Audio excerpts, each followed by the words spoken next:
নমস্কার, আমি আগমনী সেন। আমি আজকে আমার নিজের ছোট্ট একটি লেখা পাঠ করছি। আমার ভাগ্যটা কিছু অদ্ভুত আছে। বহুকাল আগের আমার একটা ছবির কথা মনে মনে ভাবছি। পরের দিনই দেখি দেন অ্যান্ড নাও যে ফেসবুক অফারটা দেয়, সেইখানে আমার ছবিটা ওই দেন অ্যান্ড নাও এর দেনে দিয়েছে। তো আমি নিয়ম মোতাবেক এখনকার একটা ছবি আপলোড করতে গিয়ে দেখি আমার মোবাইলটি বেগুরবাই করছে, কিছুতেই ফেসবুকের অফারটা নিতে দিল না আমায়। আমার কেমন যেন মনে হলো ফোনটা বড্ড শত্রুতা করছে। অবশ্য সেটটি যদিও প্রচুর সার্ভিস দিয়েছে, এখন একটু সমস্যা করছে, কিন্তু আর পেরে উঠছে না। হাজার হোক, যন্ত্র তো। আমি যে ছবিটা ফেসবুক দিয়েছিল দেনে, সেটা একটা বেশ ভালো ছবি আমার।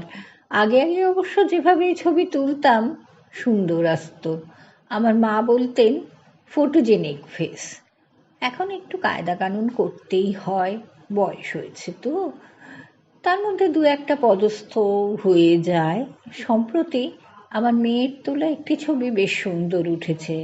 তাতে মেয়ের ছবি তোলার হাত যশের প্রশংসা করতেই হয়। আর শাড়িটাও খুবই সুন্দর।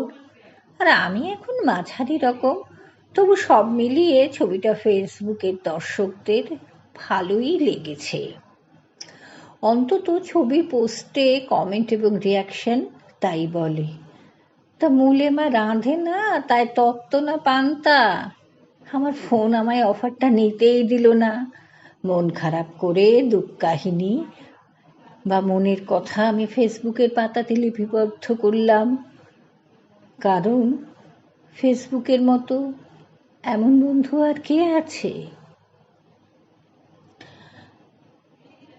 যদি আমার পুরনো ছবিটা খুঁজে পাই, তখন নিজে নিজেই দেন অ্যান্ড নাওটা পোস্ট করে দেব।